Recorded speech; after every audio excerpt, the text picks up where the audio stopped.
नमस्कार, स्वागत है आपका दिव्य दिल्ली न्यूज में। क्या है पंचकर्म, क्यों करवाना चाहिए पंचकर्म, क्या है इसके फायदे?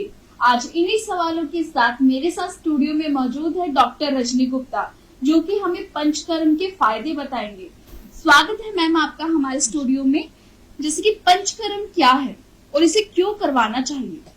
आयुर्वेदा में जो ट्रीटमेंट्स किए जाते हैं ये दो माध्यम से किए जाते हैं, एक शोधन चिकित्सा, एक शमन चिकित्सा। पंचकर्म शोधन चिकित्सा का पार्ट है। अगर आपके शरीर में कोई भी बीमारी बन रही है या आपको लग रहा है कि वो बीमारी के सिम्टम्स, प्रेडोमिनेंट सिम्टम्स आपके शरीर में आ रहे हैं, तो उस बीमारी से को बढ़ने से बचाने के लिए आपको पंचकर्म की सहायता लेनी चाहिए। पंचकर्म से हम शरीर के विषाक्त तत्वों को, जिसको हम टॉक्सिन्स बोलते हैं, उसको शरीर से बाहर निकाला जाता है। डॉक्टर रजनी, पंचकर्म के क्या लाभ होते हैं? पंचकर्म के क्या लाभ है? पंचकर्म करवाने से हमारे शरीर में रोग प्रतिरोधक क्षमता को बढ़ाया जाता है। वमन, विरेचन, बस्ती, नस्यन, इन इलाज को लेने से आपके शरीर में जो भी बीमारी अभी बन रही है उसको वहीं पे आप रोक सकते हैं, ताकि वो बीमारी आगे ना बढ़े। हमारे शरीर में विषाक्त तत्वों को शरीर से बाहर निकाला जाता है। इसे नस्यम का ट्रीटमेंट दिया जाता है। ये यहाँ से ऊपर जितनी भी बीमारी है, अगर आपको हेडेक रहता है, कान की परेशानी है, साइनोसाइटिस की प्रॉब्लम है, नेजल की प्रॉब्लम है, डिप्रेशन में अगर आप जा रहे हो, तो नस्यम की चिकित्सा लेने से आप इतने भाग को अपने रिजुविनेट कर सकते हैं। इसी तरह अगर आपको पेट से संबंधित बीमारियां रहती हैं, तो विरेचन चिकित्सा की सहायता से आप एसिडिटी, गैस की प्रॉब्लम को, पेट में अफारा होना या बार बार लूज मोशन आना, कई बार कॉन्स्टिपेशन की दिक्कत होना, आईबीएस की प्रॉब्लम्स हो जाना, या कई बार हम देखते हैं पेशेंट कंप्लेन करते हैं कि आप कुछ भी सुबह खाते हैं और उसके बाद आपका पेट फूल जाता है। तो इन सब बीमारियों से बचने के लिए आपको लगातार विरेचन की चिकित्सा लेनी चाहिए, ताकि आपको इसमें मेडिसिन को खिला के लूज मोशन करवाते हैं, जिससे हमारे शरीर में पैदा होने वाले इंटेस्टाइन्स के अंदर जितने भी टॉक्सिन्स हैं ये रिमूव होते हैं। अच्छे बैक्टीरिया हमारे इंटेस्टाइन्स में डेवलप होते हैं, पाचन शक्ति इंप्रूव होगी, जो भी हम खाना खाएंगे वो इजीली एब्जॉर्ब होना शुरू हो जाए। तो पंचकर्म के माध्यम से हम अपनी बॉडी को संपूर्ण फिट कर सकते हैं। ये जो पंचकर्म का पूरा प्रोसीजर है, इसका इलाज कैसे किया जाता है? पंचकर्म के माध्यम में सबसे पहले तो हम पेशेंट को 5 to 7 डेज कुछ खाने की दवाइयां देंगे, जिससे उनके पाचन शक्ति को इम्प्रूव किया जाता है। उसके बाद अगर हमने वमन प्लान करना है तो घृत पान करवाया जाता है। 4 to 5 डेज तक उसको मेडिकेटेड घी दिया जाता है। उसके बाद उसको पूरी बॉडी पे ऑयलिंग लगा के मसाज, स्टीम दी जाती है। फिर लूज मोशन करवाए जाते हैं और या फिर वॉमिटिंग करवाई जाती है। तो ये पूरा प्रोसीजर रहता है। या तो हम वॉमिटिंग के माध्यम से बीमारी को शरीर से बाहर निकालते हैं, या लूज मोशन के माध्यम से शरीर से बीमारी को बाहर निकालते हैं, या इसके अलावा बस्ती का जो ट्रीटमेंट दिया जाता है उसमें लेटरिन के रास्ते से दवाइयाँ डाली जाती हैं, जिसमें हमारे मेडिकेटेड ऑयल्स आते हैं या कषायम आते हैं, जो बस्ती के माध्यम से पेशेंट को दिया जाता है। और जिससे अपान वायु अगर विशेषण हो रहा है, आपको लोअर एब्डोमेन में कोई प्रॉब्लम है, या आपका यूरिन होल्ड होता है, इनफर्टिलिटी की प्रॉब्लम्स हैं, तो बस्ती के माध्यम से इसका इलाज किया जाता है। इसके अलावा पंचकर्म में नस्यम का ट्रीटमेंट दिया जाता है, वो सीरा वैद्य किया जाता है। सीरा वैद्य के माध्यम से जितना भी ब्लड हमारा टॉक्सिक ब्लड है, इम्प्योर्ड ब्लड है, उसको निकाल दिया जाता है, जिससे इमीडिएटली पेशेंट का पेन जो है वो रिड्यूस हो जाता है। पंचकर्म में क्या नहीं खाना चाहिए डॉक्टर रजनी?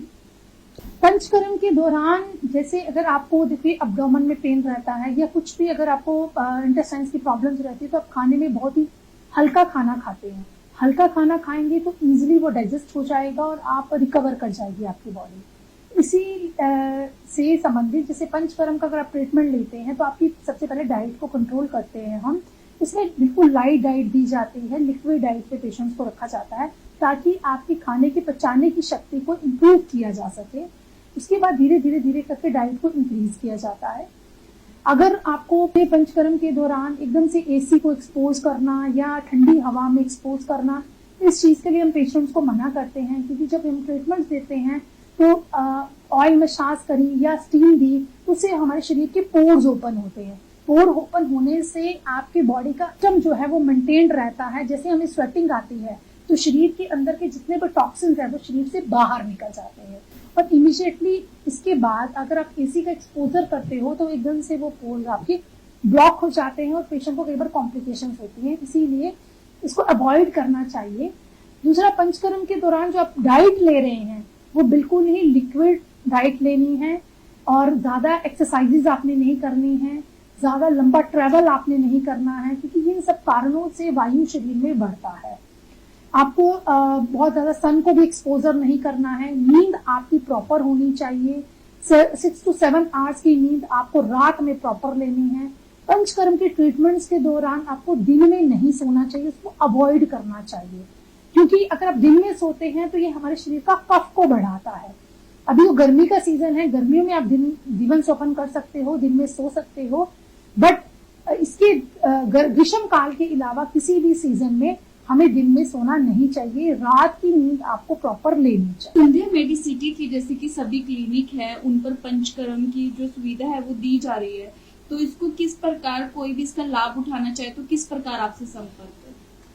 अगर आपको शारीरिक संबंधित कोई भी बीमारी है तो नीचे दिए गए नंबर्स पे आप कांटेक्ट करके हमारी टीम से बात कर सकते हैं, हमारे स्पेशलिस्ट डॉक्टर से बात कर सकते हैं। ऑनलाइन के माध्यम से भी हम आपकी वीडियो कॉलिंग के माध्यम से भी हमारे डॉक्टर्स आपकी बीमारी को सुनेंगे, समझेंगे, और जो नियर बाय सेंटर है उसको आप विजिट करके भी अपना ट्रीटमेंट ले सकते हैं। पंचकर्म के कुछ ट्रीटमेंट्स जो हैं वो डॉक्टर्स आपको घर पे भी एडवाइस कर सकते हैं, जैसे मर्शनस्यम है, नाक में दवाई डालना है, या अगर आपको कोई पेन हो रहा है तो ऑयल मसाज किस तरीके से करनी है, पीछू को कैसे कर सकते हैं, गॉज पीस में तेल को भिगो के कैसे लगाया जा सकता है, लेप कैसे लगाया जा सकता है, या शिरो पीछू करना है तो वो कैसे किया जा सकता है। कुछ थेरेपीज जो है पंचकर्म की घर बैठे भी की जा सकती है, वो आप डॉक्टर के इंस्ट्रक्शन के अकॉर्डिंग इस अपनी बीमारी के बारे में डिस्कस करके उसको समझ के अपने घर पे भी उसको कुछ प्रैक्टिस कर सकते हैं। तो अगर आप भी पंचकर्म की सहायता लेना चाहते हैं तो नीचे दिए गए नंबर पे संपर्क कर सकते हैं और संध्या मेडिसिटी की डॉक्टर टीम से पूरी जानकारी ले सकते हैं। अच्छी खबर है, अब आप छोटी से छोटी बीमारियों का भी इलाज या थेरेपी ले सकते हैं। अगर आपके पास है TPA एवं हेल्थ इंश्योरेंस कार्ड तो आपका इलाज होगा मुफ्त। आपके पास इनमें से कोई भी कार्ड नहीं है तो आपको टेंशन लेने की जरूरत नहीं है। अगर आपने हमारे चैनल को लाइक, शेयर, सब्सक्राइब किया है तो आपको 10% से 20% की मिलेगी छूट। उठाए फोन और कॉल 7428177717 कीजिए और हमारे हॉस्पिटल और क्लिनिक में होने वाले कैंप और ऑफर के बारे में जानिए।